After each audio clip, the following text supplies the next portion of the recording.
Hello guys, so good morning. Ito meron tayo ditong Epson L550. So yung pinakang problema nito nung una, yung una is documentation. So nagpalit ako ng flex cable sa scanner. Pag sa documentation, documentation kasi flex cable yan sa scanner. Ano po, pakiano na lang. Then nag-okay na siya. Pero, ang lumalabas naman, paper jam. Paper jam, pero wala naman nakabarang papel. You know? Ito kasi, ang history kasi ng printer na to, galing na to sa ibang technician. And, ewan, ano bang ginawa or hindi ko maintindihan as in totally, mahirap talagang mag-repair ng printer kapag second hand ka na. I mean, pangalawa ka ng technician na mag-aayos. Kasi lalo na kung yung technician na gumawa hindi pa masyadong maalam or hindi pa masyadong marunong. So ito, ang ginawa niya dito, ito so pinalitan ko na siya. So nagpalit ako ng ganito. And isa din to sa naging cause kung bakit paper jam siya. So nagpalit ako niyan. Tapos, ganun pa din. Paper jam pa din. So, dito, ang ginawa kasi dito, wala nang tornilyo to eh. Halos nagkandabasag-basag na kasi dito. Basag-basag naman siya dyan guys. Wala nang tornilyo yan. Ginamitan ko na lang siya ng paste. Ito yung glue para sa LCD ng cellphone. So, ito yung kanyang hindi pala to kasi galing to sa isang printer. So, ito, magtataka ka kung bakit ganito nakalaki yung kanyang tornilyo. Ito. Ayun ako guys, ewan. So, yan, isa yun sa problema. So, tingnan nyo na lang kapag nag-paper jam. Pangalawa, I am wondering why kung bakit nilagyan dito ng dito ito. So, ito kasi, so dapat yung movement niya, dapat freehand siya. Ayan tingnan nyo Yan. So, dapat gumagalaw yan. Ayan Kasi nag-a-adjust yung printer. Ngayon, kung lalagyan niya ng tornilyo, nilagyan kasi dito ng tornilyo eh. Nilagyan siya dyan ng tornilyo, nakalak. So, iniisip ko kung bakit nilagyan. Siguro, nag-explore or something like that. Kaya ganun yung nangyari. So basta itong tornilyong ito, yan, yung tornilyong yan, nakalagay yan dito. Meron naman mga printer na Epson na meron talagang tornilyo dyan. For example, yung Epson L120, meron talaga yan. Pero kapag mga ganitong design, L55, mga ganito. So, halos wala yan dyan. Walang yan, tornilyo. Kasi dapat maglalaro yan eh. So, dapat maglalaro yung kanyang belt. Timing belt. So, dapat maglalaro yan. Kasi kapag hindi yan naglaro, so, masyado maigpit yan dito. Parang hindi na to gagalaw. Hindi yan basta hindi yan gagalaw basta-basta. Tingnan natin Okay. Tagay natin. Power on.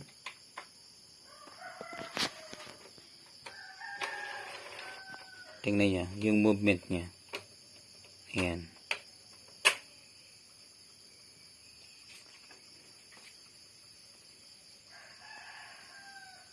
Now, hindi ko kasi, kumbaga, pangalawang beses ko palang na-repair ito ng Epson L550. So, yung isa naman, nagpalit ako ng reset button, reset IC. Yan. Yan. So, dapat bumabalik siya. Yung nangyayari kasi, stuck na siya doon. Okay. Ito na siya. Diba? Okay. So, turn off natin. Lagyan natin ng tornilyo dyan. Sige, magpo-pause muna ako. Lalagyan ko muna ng tornilyo yan. Ayan guys, so nilagyan ko na siya ng tornilyo. Ayan na yung tornilyo niya, diba? Right, tingnan natin. Power on. Tingnan mo yung movement nun. Okay, nag-move siya. Okay.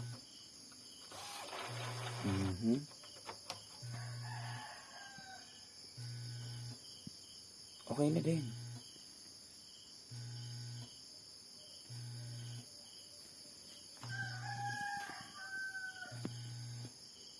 okay na.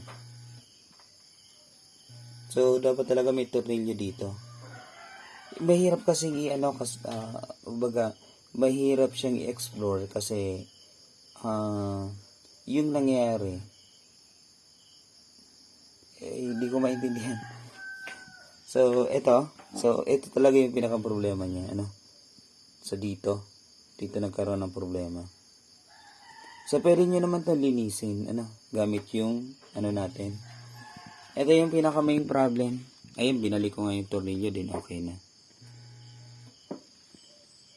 So, i-adjust natin yung tornilyo.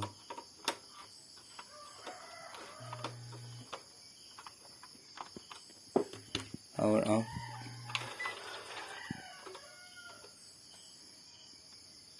Power on.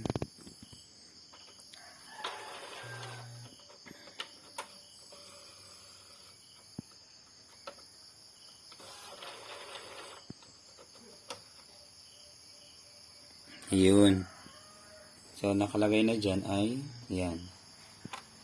So, wala na siyang paper jam error. Yan. So, nasa normal na siya, guys. So, yung main problem, kapag mga paper jam, ito yung main problem niya. Ito kasi, kinuha ko to sa Epson M200. So, Epson M200. Halos pareho lang naman sila. Pero ang pagkakaiba nila is, ito, M series. Ito naman is L series. Ito, L series. While yung pinagkunan ko naman ito is M series. I don't know. Pero pareho lang naman yung label nila. Okay. So, ang ginawa ko kasi dito, hindi ko siya nilinisan. Okay. So, ito, nilinisan ko siya. Nilinisan ko yan. So, nilinisan ko siya. Paano ba maglinis? Ganito lang yan.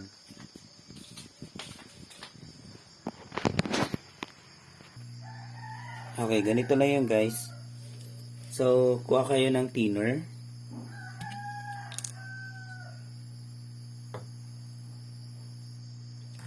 Lacquer thinner, ha? Hindi yung paint thinner. So, ito, lilinisin niyo lang siya. Yan. Linisin niyo lang siya, guys. Yan, ganyan. Gamit yung lacquer thinner. Kasi, anong nangyayari niyan, nagiging madumi siya. Yung sensor niya, kasi yung nasa loob nito mismo is sensor. Sensor yan. So, linisin nyo lang. Dumudumi kasi yan sa katagalan dahil sa ink, sa waste ink na tumatapon dyan. So, tumitilapon, So, linisin nyo lang yan ng linisin. Yan. Then, kung wala kayong hot air, ibilad nyo lang to sa araw. O kaya, kung meron naman kayong hot air, yan, patuyuin nyo na sa hot air nyo, yan. So, wag yung masyadong malakas yung heat, malakas lang yung hangin, pero yung heat niya, at least naka number 4 lang, So, then, wag mo siyang itutok talaga totally. Kaya ito lang yung gagawin, ha. Yan. So, take note, hindi naman to basta-basta nasisira. Hindi naman to basta-basta nasisira. Ang nangyayari lang nito, nagiging madumi yung sensor niya.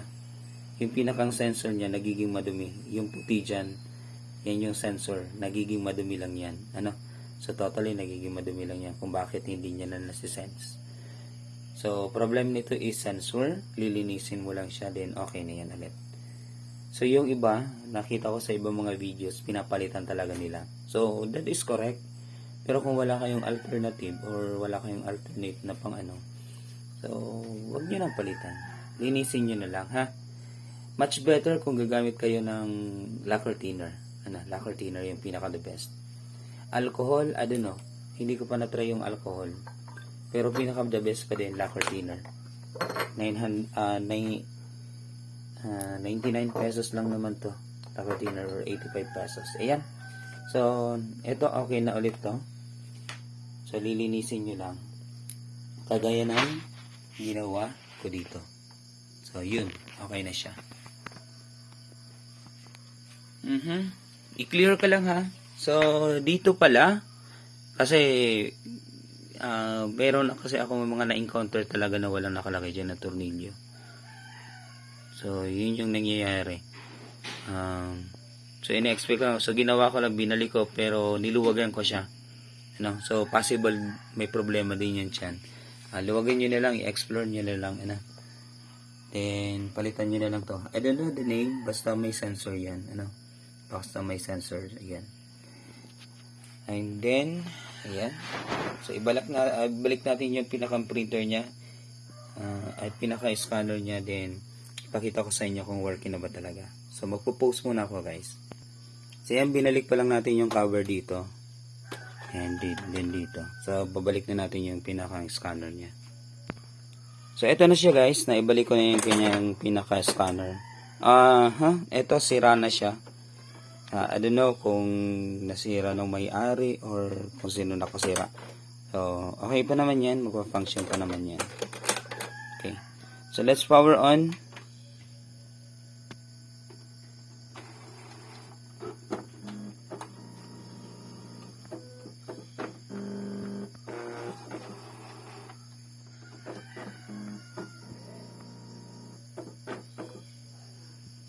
Alright, so yan.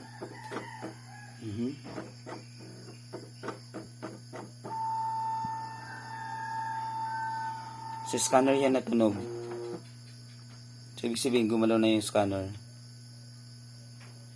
Right. Then, stable na yung lights. Then, hindi na siya, So, wala nakalagay ditong paper jam. Wala nang open the scanner and remove the paper jam. So, wala na nakalagay dyan. So, yun yung pangalawang problema kasi nito. Yung una, yung documentation, sabi ko nga, yung flex cable niya. Then, pangalawa, paper jam. Then, isa pa pala, ito yung original na flex cable na connected doon sa sensor. So, connected siya dito sa sensor na to. Ito yung original pero itong sensor na to, hindi to original kasi but I mean hindi to mismo dito kasi sa M200 to. So yung flex cable sensor, ito siya. So ito yung original dito, pinalitan ko pala siya. So nangyari kasi yan, then tanggal na yung dito. Then I don't know, then siguro paulit-ulit na pagkabit. So yan, nagkanda sira-sira na. Yung simpleng problema na ito sana yung problema lang, then dumami pati yung scanner niya. Yun yung mahirap so careful kayo, guys. So pili na lang kayo ng siguro yung talagang mapagkakatiwalaan nyo na technician. Kasi kapag mga ganitong mga printer is really complicated to repair kapag galing na sa iba, so napakahirap. Yung simpleng problema lalong dumadami. So hindi naman ako hindi ko naman sinisiraan yung mga technician ng mga baguhan, pero sana careful lang, careful. So kung hindi kaya, ipasa sa iba or ibalik sa may-ari. So make it sure na kasi talaga totally gustong make it sure na maibalik mo siya sa dati. Then same problem lang, kung ano yung pinalitan mo, ibalik mo yung pinalitan mo. So ganun lang yung kasimple. Then, maghahanap na lang niya si customer ng pwedeng maka-repair ng printer niya. Kagaya nito, talagang gusto niya talagang ipa-repair ito kasi yung unang pinakang nito, sentimental value, then maganda daw kasi apat daw na function meron daw ito, scanner, Xerox, printer, and I don't know, basta sabi niya apat. So 4-in-1 daw to. So 4-in-1. So napakahalaga nito kasi the legend na to. Matagal na talaga ang printer na to. So yan, naayos na natin, guys. Stable na siya kahit i-turn off natin siya.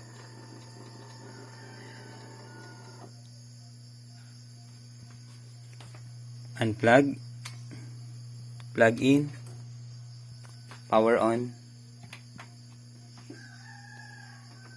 So yung may-ari, teacher din. Teacher din. Actually, pang 3 days na ba? Kasi nag-uumpisa ako mag-repair 2 AM. Naubos yung 2 araw ko dito. 2 a.m. hanggang 6 a.m. na ubos. Ito, pangatlong araw ko ngayon. Then, susuko na sana ako. Pero, nahihi ako kasi kinuha ko yung printer. Pinagkatiwala sa atin. Kailangan natin ma-repair whatever happened. So, kaya nating isolve yan. Basta experience lang. Pag-isipan mo. As in, totally, ako tinuturo ko na sa inyo ano ba ito yung possible na problem. Eto siya. Possible problem, ayan, pinakita ko na sa inyo yung paglinis niyan. Then, tingnan nyo din yung flex cable. I-test nyo na lang gamit yung tester nyo, yung dulo, bawat dulo kung functional pa ba. So, isa din sa problem, ayan, yung kulay blue yan, yung plastic na yan. Kapag nawala yan, hindi na siya gaano kakapal. So, mangyayari, hindi siya magkakaroon ng contact. Kagaya nito, nawala yung blue. So, wala na siyang contact. Hindi siya masyado nagko-contact. Possible, dyan din yung problema. Ayan, alright. So, sana nakatulong ang video na to sa inyo. Thank you so much. This is always your Cotech, Allen Altamarino. Peace out, guys. Good morning. It's Monday morning today, August 12, 2024. Thank you so much.